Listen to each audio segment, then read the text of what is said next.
नमस्कार। सवाल इंडिया का मैं आपका बहुत बहुत स्वागत है। मेरा नाम है अंकित त्यागी। इस वक्त आप एनडीटीवी इंडिया के साथ हैं। अनुसूचित जाति व जनजाति आरक्षण के वर्गीकरण और क्रीमी लेयर पर सुप्रीम कोर्ट के फैसले के खिलाफ आरक्षण बचाओ संघर्ष समिति ने आज भारत बंद का आह्वान किया। भारत बंद को SC/ST संगठनों का समर्थन प्राप्त है। साथ ही साथ राजनीतिक दल यानी कि कांग्रेस, BSP, RJD, JMM भी इस बंद के समर्थन में है। बिहार, राजस्थान, छत्तीसगढ़ के बाद इस बंद का जो असर है वो देखने को मिला। समर्थक सड़कों पर उतरे। बिहार की राजधानी पटना में सड़क जाम कर रहे प्रदर्शनकारियों और पुलिस के बीच झड़प हुई, लाठीचार्ज हुआ। वहीं जहानाबाद में बंद समर्थकों ने पटना गया मुख्य राजमार्ग यानी कि नेशनल हाईवे 83 को जाम कर दिया। बाद में पुलिस और समर्थकों के बीच में हाथापाई हुई, पुलिस ने जाम खुलवाया। छत्तीसगढ़ के दांतेवाड़ा में भी दुकानें जो हैं वो बंद रही। राजस्थान में भी इसका अच्छा खासा असर देखने को मिला। राजस्थान के डीडवाना, कोटा, अलवर में बंद का असर दिखाई पड़ा।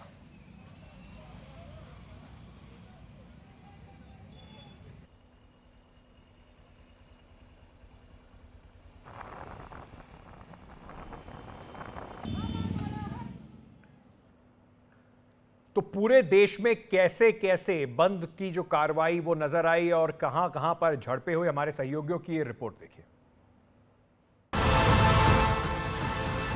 भारत बंद में आज पटना के सड़कों पे भी प्रोटेस्ट दिख रहा है। लगातार जो लोग हैं वो छोटे छोटे टुकड़ियों में जाके शहर बंद करने की कोशिश कर रहे हैं और पूरे बिहार से इस तरह के प्रोटेस्ट मार्च देखे जा रहे हैं। जगह जगह पे लोगों ने सड़कों पे ट्रैफिक जो है वो बाधित किया है और इस तरह की टुकड़ियां जो हैं वो पटना में भी विभिन्न इलाकों में सड़कों पे दिख रही हैं, जिसके कारण पटना में एक जगह पुलिस को हल्का बल प्रयोग भी करना पड़ा रोड क्लियर कराने के लिए। और ये विरोध जो है, ये क्रीमी लेयर की जो टिप्पणी आई है सुप्रीम कोर्ट की, उसके खिलाफ ये प्रोटेस्ट है।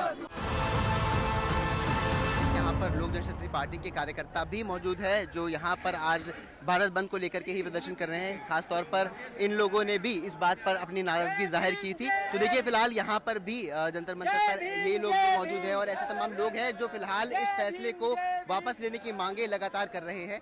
ऐसे में देखना ही जरूरी होगा कि भारत बंद जो है आज के लिए किया गया है। खासतौर पर दिल्ली पर इसका सीधा कुछ खास असर अभी पड़ता हुआ दिखाई नहीं दे रहा है। सुप्रीम कोर्ट के खिलाफ ये प्रोटेस्ट चल रहा है। आप देख सकते हैं यहाँ पे सैकड़ों लोग मौजूद हैं।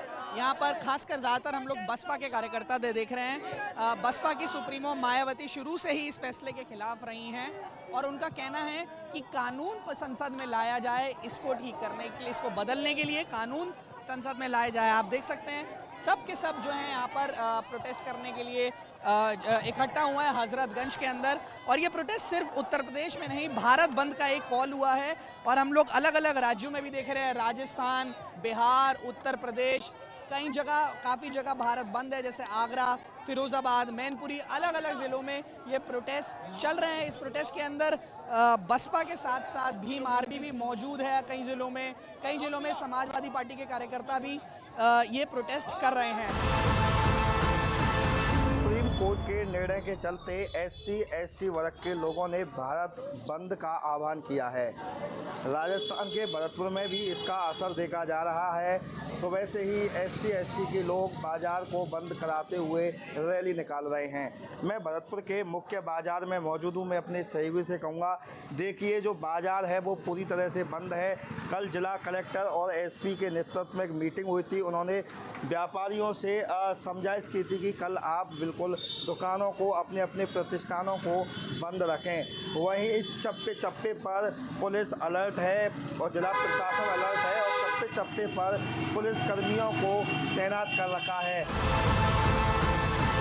SC/ST आरक्षण के वर्गीकरण के विरोध में आज भारत बंद का आह्वान किया गया है। इसके तहत डीडवाना भी पूरी तरह से बंद है। आप देख सकते हैं डीडवाना के बाजार बंद है और दलित संगठनों के लोग जो है वो बाजार में रैली निकाल रहे हैं और बाजार चारों तरफ से बंद है। आप देख सकते हैं किस तरह से जो रैली है उसमें पुलिस प्रशासन पूरी तरह से मौजूद है। पुलिस संगठनों का जो आक्रोश है वो साफ तौर पर दिखाई दे रहा है। इनका ये कहना है कि सुप्रीम कोर्ट के फैसले को वो मानने को तैयार नहीं है। सुप्रीम कोर्ट को जो है अपना फैसला बदलना होगा।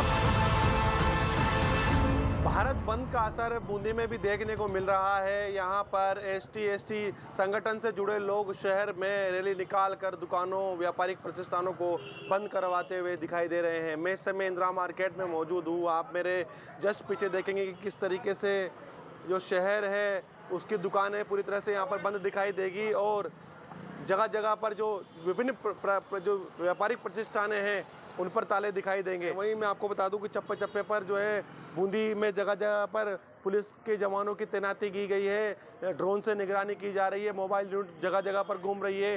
पुलिस प्रशासन का कहना है कि लगातार प्रदर्शनकारियों पे निगाहें बनाए हुए हैं, असामाजिक तत्वों पर निगाहें बनाए हुए हैं।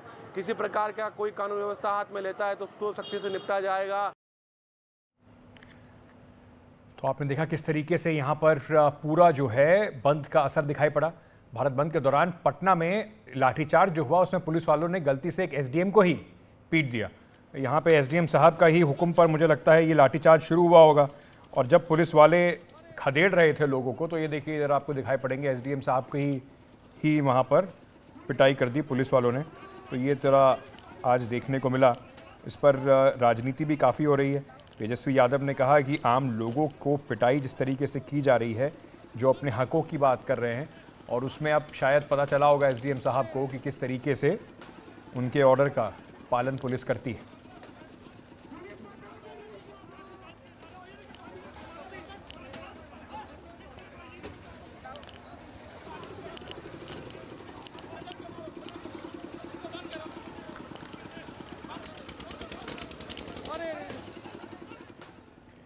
राजस्थान से जैसे जगह जगह से आप रिपोर्ट देख रहे हैं, वहीं पर कोटा में भी भारत बंद का जबरदस्त असर दिखाई पड़ा। हमारे सहयोगी शाकिर अली की रिपोर्ट।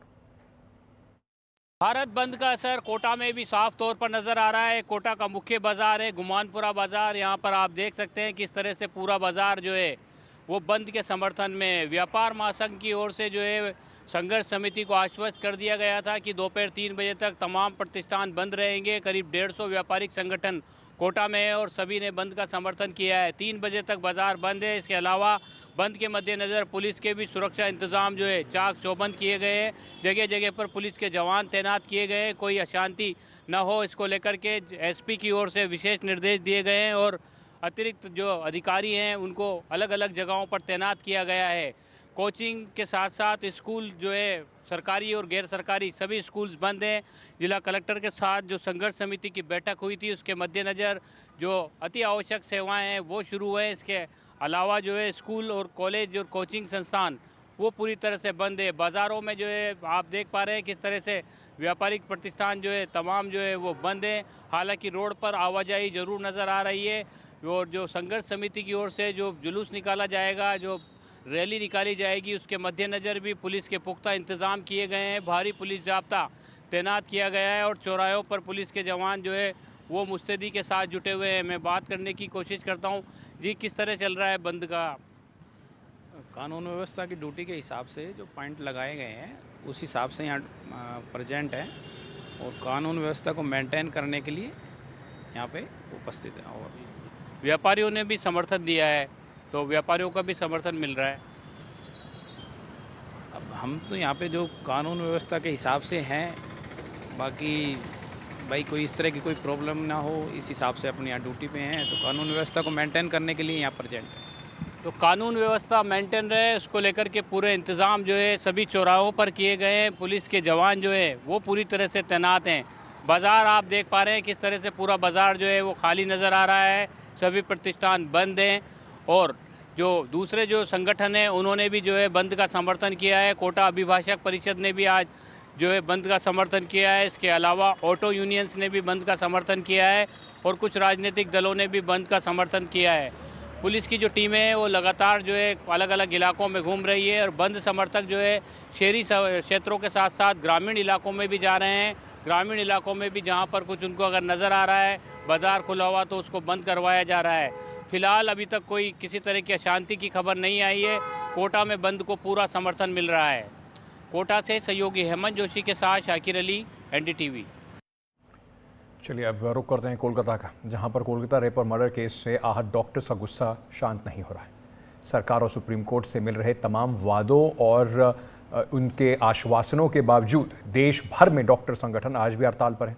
अधिकतर अस्पतालों की OPD सेवा बाधित है। दिल्ली के जंतर मंतर पर मरीजों के लिए OPD का डॉक्टर्स ने इंतजाम किया। दिल्ली में Indian medical association, resident doctors association की बैठक हुई। दिल्ली में IMA के मुख्यालय में रणनीति के लिए बैठक की गई। बैठक में मौजूदा स्थिति का जायजा लिया गया। कल सुप्रीम कोर्ट ने सुनवाई पर डॉक्टर्स जो है वो नज़र रखे हुए हैं। कल सुप्रीम कोर्ट में कहा गया था कि आप वापस आ जाइए, जो हड़ताल को ख़त्म कर दीजिए। सुप्रीम कोर्ट ने इसके ज़रिए एक कमेटी भी बनाई थी और कोलकाता में पुलिस और पश्चिम बंगाल की सरकार से कड़े सवाल भी पूछे गए थे। डॉक्टर और केंद्र सरकार के बीच लगातार बातचीत अभी जारी है, पर वो अभी तक बेनतीजा है। अभी ताज़ा हालात क्या हैं कोलकाता में, जानकारी दे रहे हैं हमारे सहयोगी Saurabh Gupta. RG Kar medical college और हॉस्पिटल और दूसरे मेडिकल स्टूडेंट्स आज यहाँ पे फिर से प्रदर्शन कर रहे हैं। ये CBI ऑफिस जहाँ पे स्थापित है, वहाँ से ये स्वास्थ्य भवन तक चलेंगे। स्वास्थ्य भवन जो हेल्थ डिपार्टमेंट का एडमिनिस्ट्रेटिव सेंटर है, जहाँ से सारे मेडिकल कॉलेज और हॉस्पिटल का एडमिनिस्ट्रेशन चलाया जाता है। तो यहाँ CGO कॉम्प्लेक्स सॉल्ट लेक से स्वास्थ्य भवन तक जो मेडिकल छात्र हैं उनका प्रदर्शन यहाँ पे आप चल रहे हैं, देख सकते हैं। यहाँ पे जो पोस्टर लगे हैं, doctors have duties, what about their rights. हम कुछ यहाँ के मेडिकल स्टूडेंट से बात करने की कोशिश करेंगे। प्रोटेस्ट का मेन मैसेज क्या है? अभी जो मेन इशू यही है कि हमें पहले जस्टिस चाहिए। जो पहला डिमांड हमारा जस्टिस को लेके है।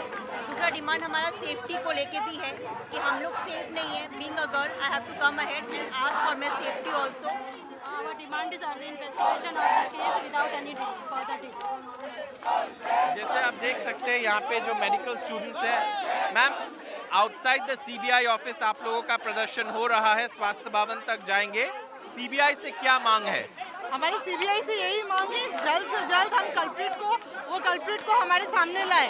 The case was handed over on Monday and today it's Wednesday, so it's almost been 9 days we have not seen the culprit.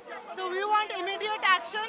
We want the rapist to hang to death. That's our demand. तो आप देख सकते हैं यहाँ पे जो मांगे हैं, जो मेडिकल स्टूडेंट्स हैं, प्रोब में, जांच में क्या प्रोग्रेस हुआ है इसको लेकर, और जल्दी से जल्दी जांच खत्म कर जो दोषी है उनको सजा दिलाने की एक मांग यहाँ पे रखी जा रही है। जो प्रोटेस्ट कर रहे हैं यहाँ के मेडिकल स्टूडेंट्स, उनके तरफ से ये मार्च जो है, यहाँ जो CGO कॉम्प्लेक्स है, CGO कॉम्प्लेक्स से शुरू होकर स्वास्थ्य भवन तक जाएंगे। स्वास्थ्य भवन जैसे आपको बताया हमने, एडमिनिस्ट्रेटिव सेंटर है यहाँ का, और यही यहाँ पे इस वक्त चल रहा है।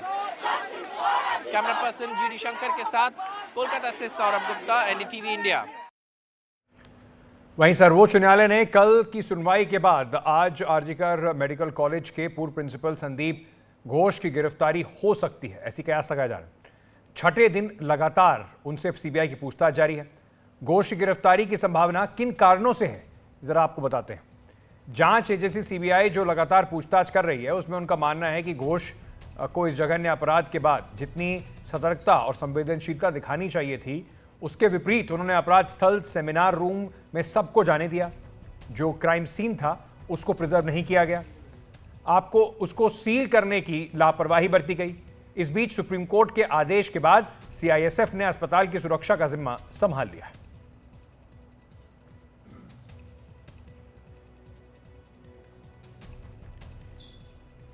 तो सवाल जो हैं पूर्व डायरेक्टर, उनके ऊपर, जो पूर्व प्रिंसिपल हैं संदीप घोष, उनके ऊपर क्या सवाल है? हत्या को आत्महत्या बताने की इतनी जल्दबाजी क्यों थी? घटना स्थल सबूत सुरक्षित क्यों नहीं रखा गया? पीड़ित परिवार को जानकारी देने में देरी क्यों की गई? शव परिवार को दिखाने में देरी कैसे हुई? अस्पताल में सुरक्षा के क्या इंतजाम थे? घटना के तुरंत बाद इस्तीफा क्यों दिया?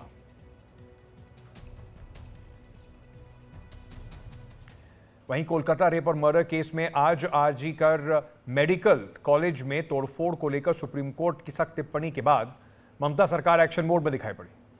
इस मामले में तोड़फोड़ के जो आरोपी थे 3 पुलिस वालों को पहले इसमें निलंबित किया गया है लापरवाही बरतने के लिए।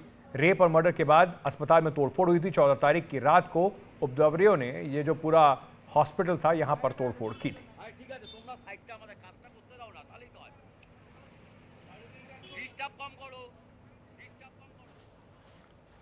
30 से अधिक लोगों को सीसीटीवी के आधार पर उनको गिरफ्तार किया था। तो अब सीबीआई उनको रिमांड पर लेके उनसे पूछताछ कर रही है और साथ ही साथ पूरे वीडियो को देख रही है कि क्या इसमें कुछ और लोग हैं जो छूट गए हैं या इसके पीछे की क्या साजिश है। लेकिन सीबीआई साथ ही साथ जो आरजी कार अस्पताल के पूर्व प्रिंसिपल हैं संदीप घोष, उनके साथ आज लगातार 5वें दिन भी पूछताछ कर रही है। और आज ही के दिन जो है लाल बाजार पुलिस स्टेशन में भी संदीप घोष को कोलकाता पुलिस के सामने भी उपस्थित होना है, क्योंकि उनके खिलाफ वित्तीय अनियमितता के अलावा कई सारे कोलकाता पुलिस को भी लग रहा है और उसने उसके बारे में साक्ष्य भी जुटाए हैं, जैसे कि विक्टिम का नाम डिस्क्लोज करना या इस मामले में जो प्लेस ऑफ ऑकरेंस है जहां पर ये इंसिडेंट हुआ सेमिनार हॉल, उसको जिस तरीके से सैनिटाइज करना चाहिए था, उसे सील किया जाना चाहिए था, वैसी बहुत सारी चीज़ें जो हैं संदीप घोष ने नहीं की। हालांकि सीबीआई के साथ पूछताछ में कहीं ना कहीं संदीप घोष ने अपने सबऑर्डिनेट्स के ऊपर सारा ठिकरा फोड़ा है, लेकिन शायद कोलकाता पुलिस इस मामले में उतनी ज़्यादा उनसे नरमी नहीं बरतेगी। उसका कारण 2 है। एक, कहीं ना कहीं अब पश्चिम बंगाल में जो ममता बनर्जी की सरकार है वो यह नहीं दिखना चाहती है कि वो संदीप घोष को बचा रही है, और साथ ही साथ उनके खिलाफ जितने भी पेंडिंग शिकायतें हैं उसको आधार बनाकर वो जांच कर रही है और देर या सवेर जो है उनको गिरफ्तार करेगी, जिससे कि जनता के बीच में ये जो इम्प्रेशन है कि संदीप घोष को पश्चिम बंगाल खासकर मुख्यमंत्री का वरदहस्त प्राप्त था, जिसके कारण वो किसी की नहीं सुनते थे, किसी को कुछ नहीं समझते थे और उसके कारण ही जो है वो एक के बाद एक अनियमितता वहाँ पर बरतते थे और कोई भी उसकी शिकायत करने पर कोई उसकी सूद नहीं ली जाती थी। तो उसी इम्प्रेशन को ख़त्म करने के लिए, परसेप्शन को ख़त्म करने के लिए हो सकता है कि उनकी देर सवेर उनकी गिरफ्तारी कोलकाता पुलिस के द्वारा हो।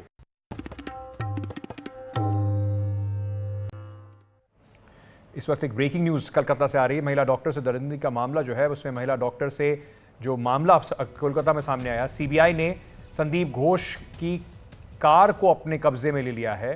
कार की हो रही है फॉरेंसिक जांच और संदीप घोष के मोबाइल को भी सीबीआई ने अपने कब्जे में ले लिया है। तो उनकी जो कार है और मोबाइल फ़ोन दोनों की जांच सीबीआई कर रही है।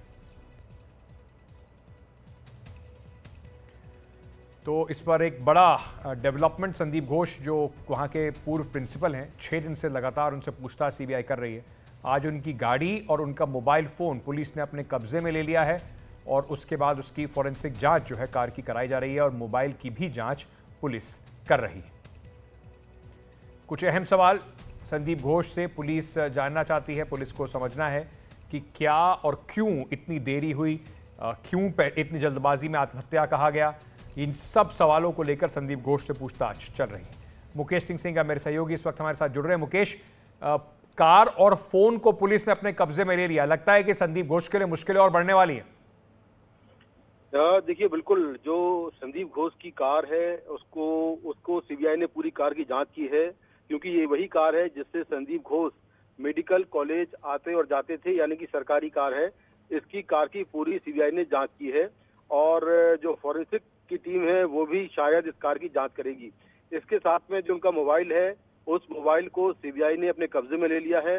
उन्होंने कब किससे बात की, उनके मोबाइल में क्या कुछ है, इसकी जांच जो है जो सीबीआई के फॉरेंसिक एक्सपर्ट हैं वो करेंगे। जो संदीप घोष हैं उनसे लगातार आज 6वें दिन पूछताछ हो रही है। 60 घंटे से ज्यादा उनसे पूछताछ हो चुकी है और जैसा मैंने आज लगातार मैं ये बात कह रहा हूँ कि संदीप घोष पर ये बड़ा आरोप है कि जो सबूत हैं, जो खासतौर से जो जहां पर एक बुरी घटना हुई, जो घटना स्थल है, उसको बर्बाद करने में, उसको डिस्ट्रॉय करने में उनकी काफी बड़ी भूमिका निकलकर सामने आ रही है। क्योंकि जानकारी ये मिली थी कि जो परिवार है विक्टिम का, उनके परिवार को काफी देर से जानकारी दी गई कि उनकी बेटी की मौत हो गई है। फिर बाद में उसे कहा गया कि सुसाइड किया है उसने। फिर 3 बजे दोपहर में उसका शव दिखाया गया और तब उनको मालूम चला कि उनकी बेटी की हत्या हुई है, क्योंकि चेहरे पर और पूरे शरीर पर चोट के निशान थे। जहां पर ये घटना हुई थी वहां पर लगातार बेरोक टोक लोगों को आने जाने दिया गया। तो ये सब जो दिखाता है वो दिखाता है कि कॉलेज प्रशासन ने कई चीजें छिपाने की कोशिश की और ये बात लगातार सामने आ रही है। कल सुप्रीम कोर्ट ने भी इसी बात पर ये कहा था कि क्यों ना जो प्रिंसिपल है उसके खिलाफ कार्रवाई की जाए। तो सीबीआई के कटघरे में है वो और हो सकता है कि सीबीआई उन्हें सबूत छिपाने में या जो सबूत नष्ट करने के आरोप में गिरफ्तार भी कर ले। तो अभी उन पर लगातार शिकंजा कस रहा है। उनकी कार की जांच हुई है और उनका जो मोबाइल है वो भी सीबीआई ने सीज कर लिया है। मोबाइल भी उनका सीज कर लिया गया है।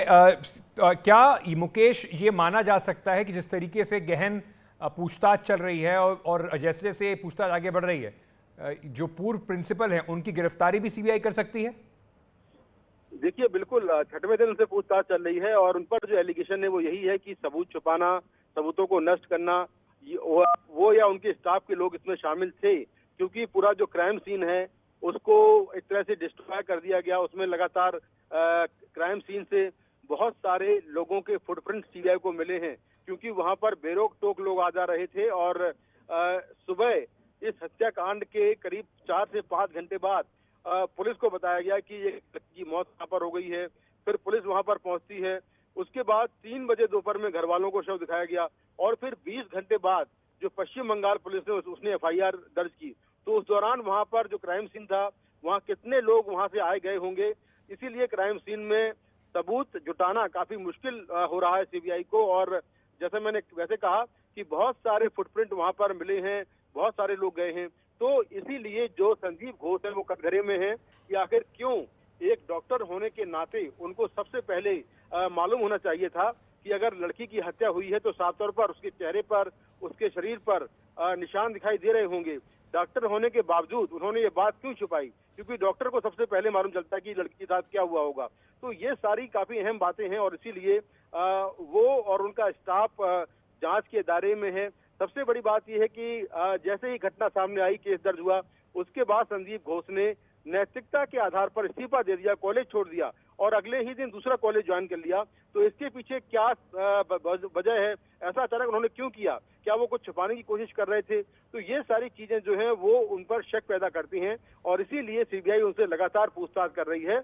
और उसी कड़ी में सीबीआई ने उनकी गाड़ी की जांच की है, उनका मोबाइल भी सीज कर लिया गया है और अभी भी वो जो कोलकाता का सीजीओ कॉम्प्लेक्स है, जो सीबीआई का दफ्तर है, वहां पर बैठे हुए हैं और उनसे बारी बारी से कई राउंड की क्वेश्चनिंग जो है वो लगातार जारी है।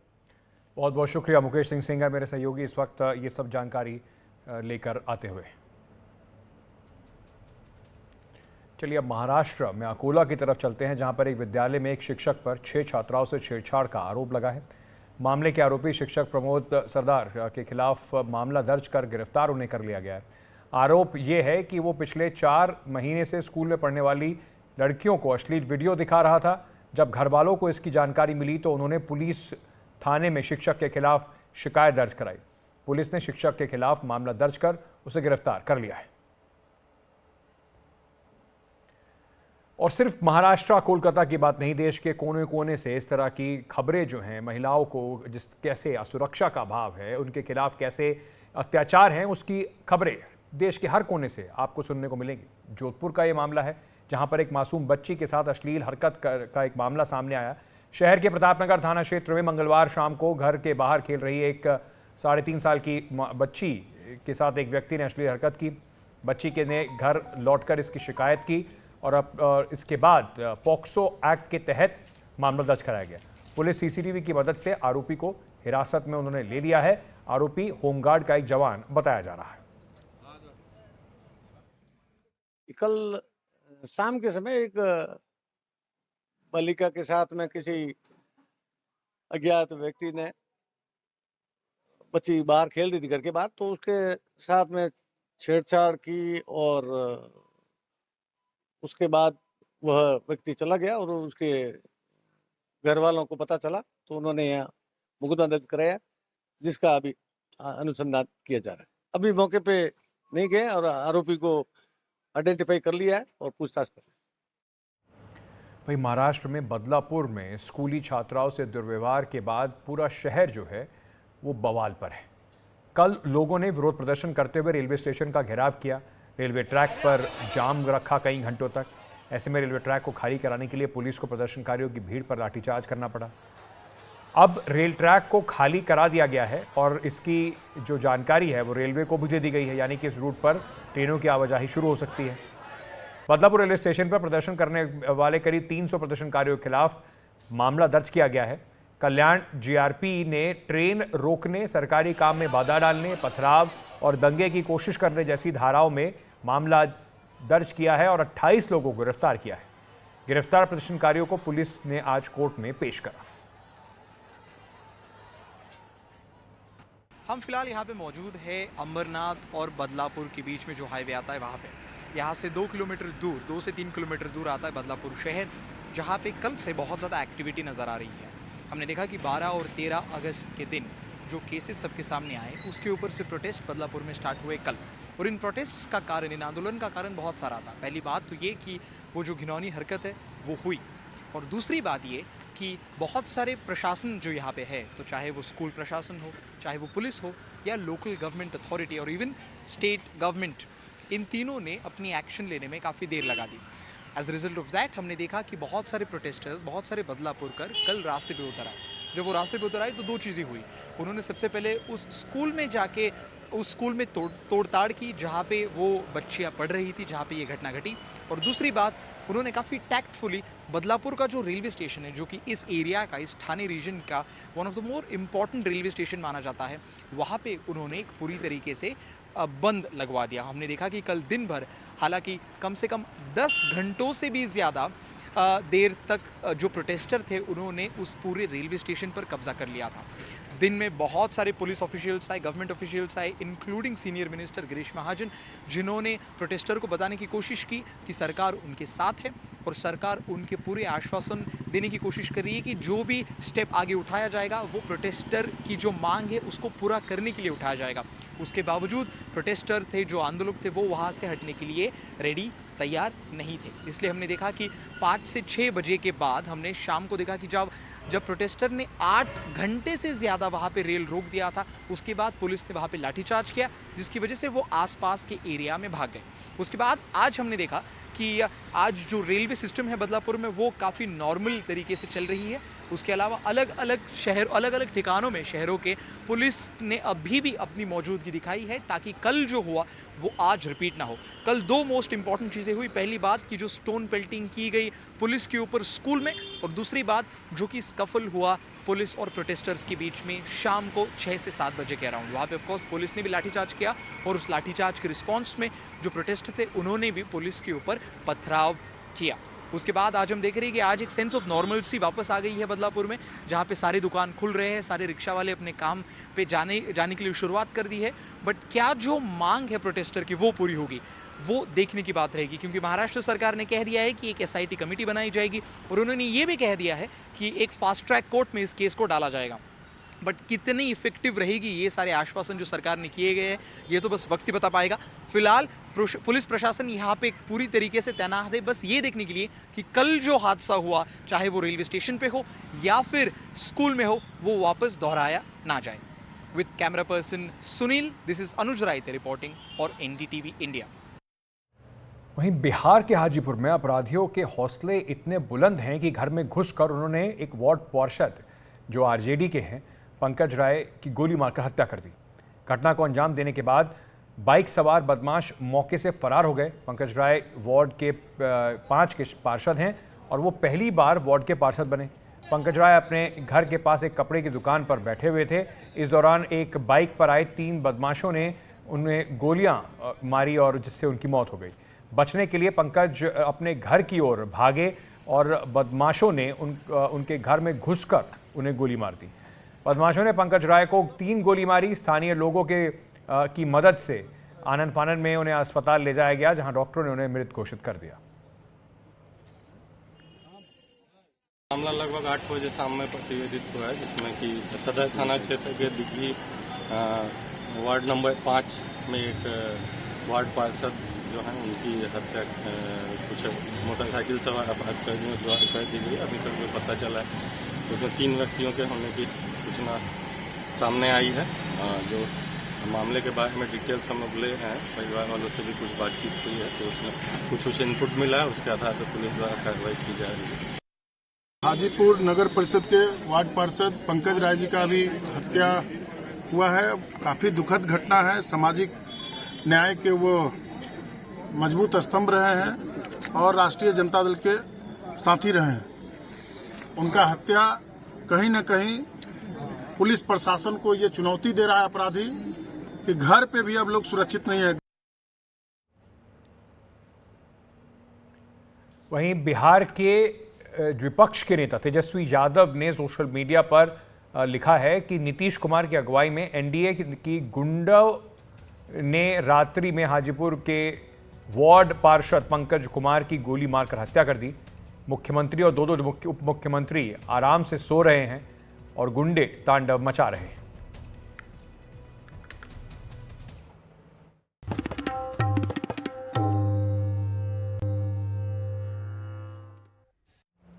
झारखंड के पूर्व मुख्यमंत्री और हेमंत सोरेन की पार्टी जेएमएम के अभी तो फिलहाल एमएलए है ही, कोलकाता के जरिए दिल्ली पहुंचे थे चंपाई सोरेन। यहां पहुंचकर उनकी योजना हेमंत सोरेन की सरकार को झटका देने की थी, लेकिन सारी योजना झारखंड के मुख्यमंत्री हेमंत सोरेन के एक झटके में कहीं ना कहीं फेल करती हुई दिखाई पड़ी। चंपाई सोरेन को भरोसा था कि उनके साथ खराब हालात में भी कम से कम कोल्हान के 4 विधायक तो आएंगे ही आएंगे, लेकिन खबरों के मुताबिक चंपाई सोरेन को एक भी विधायक का साथ नहीं मिला। इसलिए चंपाई सोरेन का मकसद दिल्ली में चकनाचूर हो गया। जाहिर सी बात है, चंपाई सोरेन का वेलकम दिल्ली में बड़े नेता करने वाले थे, लेकिन चंपाई सोरेन की राजनीतिक ताकत की हकीकत को देखकर दिल्ली में बीजेपी के बड़े नेताओं ने भी उनसे कन्नी काट ली। इसलिए चंपाई सोरेन की सारी योजना बीजेपी के साथ मिलकर जो उन्होंने बनाई थी वो धरी की धरी रह गई। और अब चंपाई सोरेन वापस पहुंच के कह रहे हैं कि दिल्ली चश्मा बनवाने आए थे।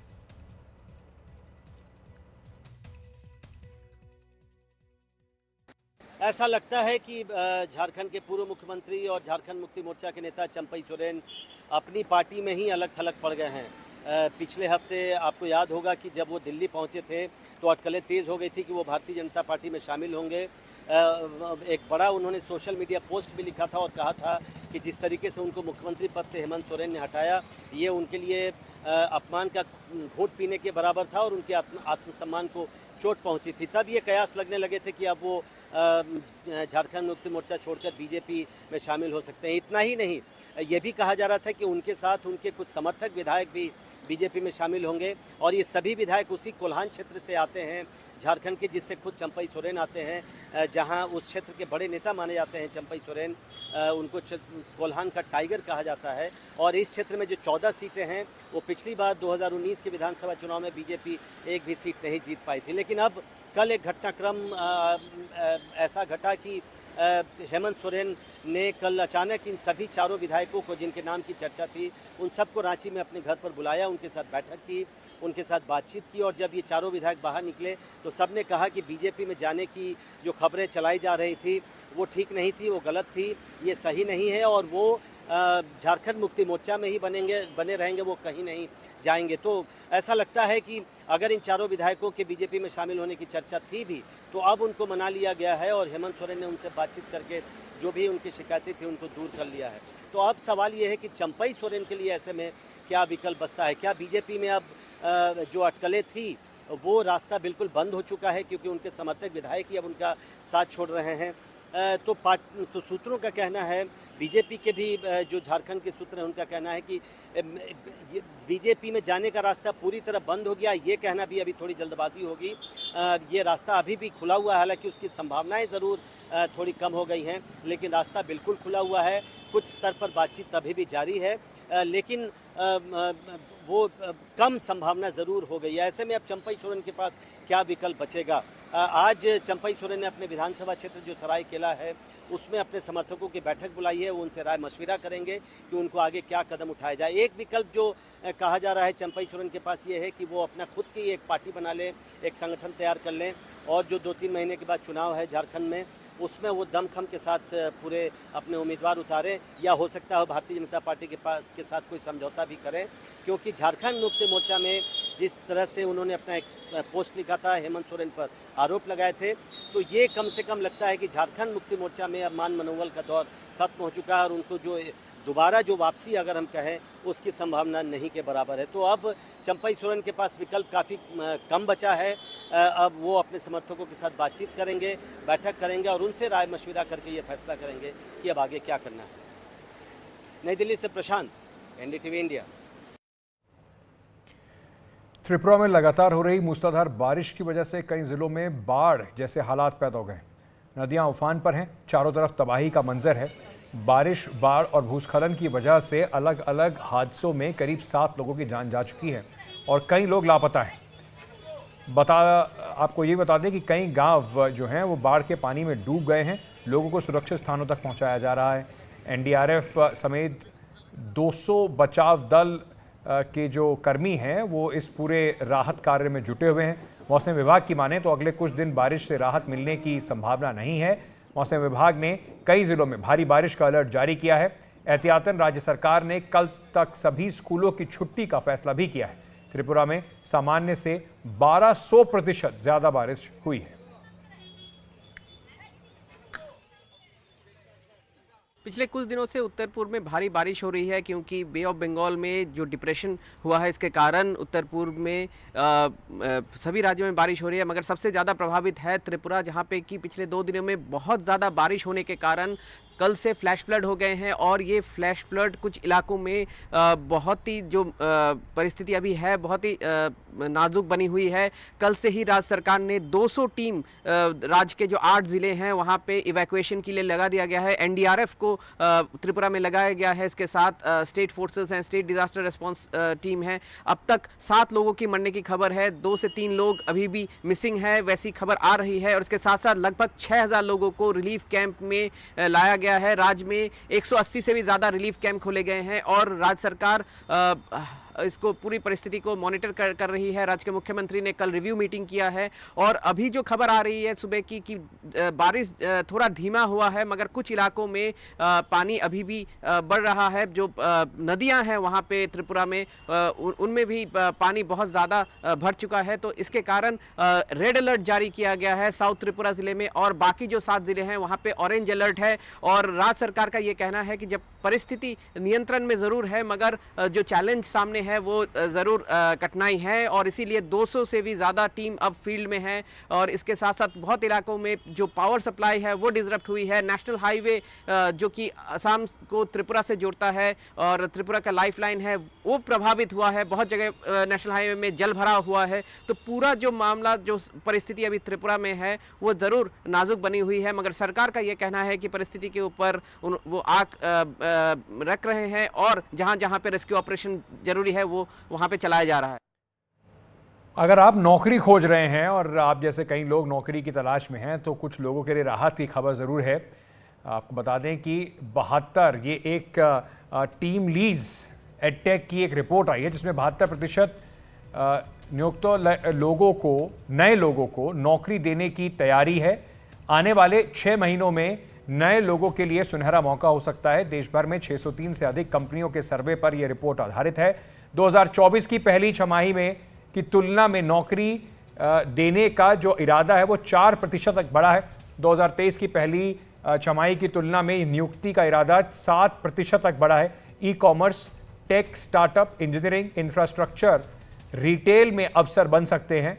सबसे ज़्यादा बेंगलुरु के 74% जो वहाँ पे कंपनियां हैं उनके नए लोगों को नौकरी देने की इच्छा है। मुंबई दूसरे नंबर पर 60% उस पर आता है इच्छा, जो नौकरी की इच्छा देने, जो नौकरी की जो संभावनाएं लोगों के लिए बन सकती हैं। 54% चेन्नई तीसरे स्थान पर है। पुणे स्टेक डेवलपर, SEO कार्यकारी जैसी नौकरी जो हैं वो इस वक्त निकल सकती हैं। डिजिटल सेल्स एसोसिएट्स और उसके साथ साथ ग्राफिक्स डिज़ाइनर्स जो हैं उनकी डिमांड भी बढ़ रखी है। साइबर सुरक्षा, क्लाउड कंप्यूटिंग कौशल वाले उम्मीदवारों की तलाश की जा रही है। Data analytics, search engine application skill वाले उम्मीदवारों की तलाश है। यह रिपोर्ट उद्योग, अकादमिक सहयोग के बढ़ते महत्व पर भी प्रकाश डालती है। 70% जो नियोक्ता हैं अनुभवात्मक शिक्षा के साथ पाठ्यक्रम का सुझाव देते हैं। 62% नियोक्ता उद्योग अकादमी साझेदारी की वकालत करते दिखाई पड़े।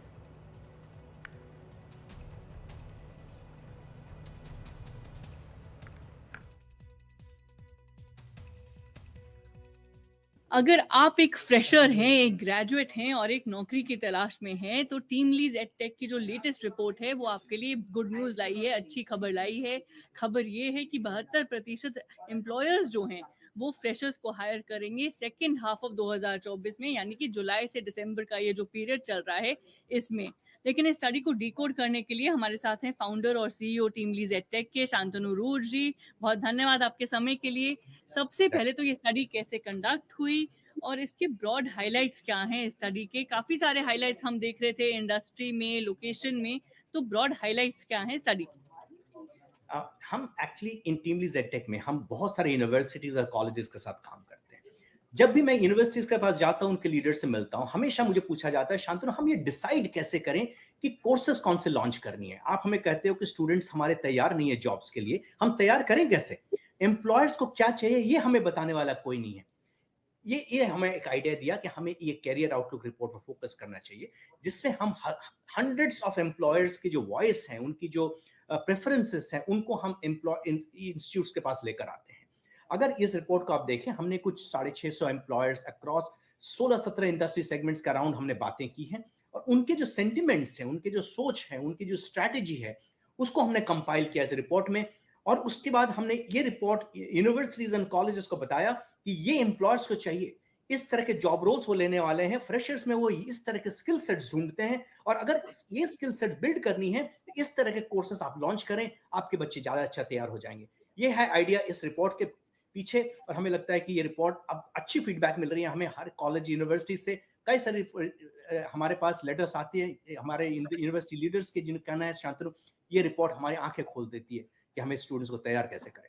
जी, आपकी स्टडी के अनुसार, टीम लीज एडटेक की स्टडी के अनुसार काफ़ी सारे जो रोल्स हैं, जैसे कि और एरियाज हैं, इंडस्ट्रीज हैं, जैसे कि industries E commerce, tech startups, engineering and infra, retail जो है, ये टॉप 3 इंडस्ट्रीज जो हैं मर्ज हो रही हैं। अगर हम एरिया वाइज देखें तो बेंगलुरु, मुंबई और चेन्नई जो है फ्रेशर्स को हायर करने में टॉप 3 पर हैं एक तरह से। तो अगर कोई ये पूछे कि देखिए मेट्रोज में ही क्या फ्रेशर्स को ज़्यादा जॉब्स मिल रही हैं, मेट्रोज के अलावा अगर हम देखें टियर 2, टियर 3 एरियाज़ में, तो क्या सिचुएशन है? और जो लोग वहाँ पे रोल्स नहीं देख रहे, शायद वो जो फ्रेशर्स नहीं हैं वो भी अगर नौकरियाँ की तलाश में है, नौकरी की तलाश में है, तो आपका क्या राय है उसके ऊपर?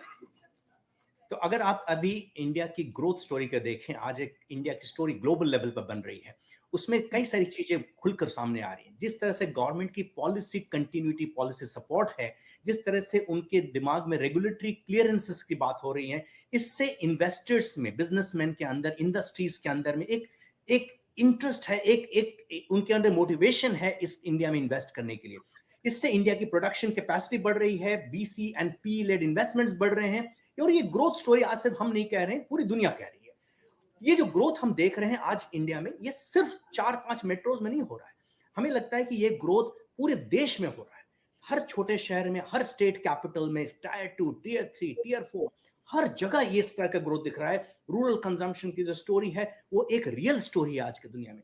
अगर आप एफएमसीजी कंपनीज को देखें, नंबर ऑफ मॉल्स जो इंडिया में खुल रहे देखें, ये सब इंडिकेटर्स हैं कि इंडिया सिर्फ मेट्रोज में नहीं, हर जगह ग्रो कर रहा है।